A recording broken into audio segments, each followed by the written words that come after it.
नाही. उपकार कोणते तर लक्षात घ्या. गायीचे आपल्यावर उपकार आहे, गौमातेचे. कसे काय उपकार मायबाप सांगून जाऊ. गाय जिवंत असताना तुम्हाला जिवंतपणे दूधही देते आणि शेणही देते, बरोबर आहे. ते शेण तुमच्या वावरामध्ये तुमच्या शेतामध्ये कमी पडतं आणि जे गौमाता जे दूध देतं ना, ते दूध तुम्हाला विकून पैसा कमावता येतो किंवा तेच दूध पिऊन तुम्हाला स्ट्रॉंग बनता येतं. स्ट्रॉंग म्हणजे शक्तिशाली, महाबली, जसे आमचे हनुमंतराय. गाय जिवंतपणी शेणही देते आणि दूधही देते, पण मग एक लक्षात घ्या, जिवंतपणीच नव्हे तर मेल्यावर तिचं कातळी सुद्धा आपल्या कामी येतं. इतकी उपकारवान ती कोण आहे? गौमाता आहे. जशी गौमाता आहे, गौमातेचे आपल्यावर उपकार आहे, तसे आपल्या सृष्टीचे, वृक्षाचे, मातीचे, गोट्याचे, पाण्याचे, सगळ्यांचे आपल्यावर उपकार आहे. आणि तसेच आपल्या मायबापांचे आपल्यावर. मग मला एक गोष्ट सांगा, आपण सर्वात श्रेष्ठ काय समजतो? आई. काय समजतो?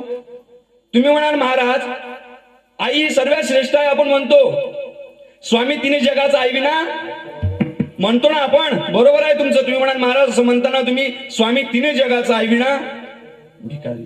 पण एक लक्षात घ्या, जगद्गुरु तुकाराम महाराजांनी असं नाही म्हटलं काय सांगू आता आईचे उपकार. म्हटलं काय असं बाबा? असं नाही म्हटलं. मग काय म्हटलं? काय सांगू आता संतांचे. तुम्ही म्हणाल महाराज असं कसं बोलता भाऊ, आईपेक्षा श्रेष्ठ संत झाले का? तर हो, लक्षात घ्या, कारण माय हे फक्त आपल्या लेकराचं हित पाहते, बरोबर आहे नाही?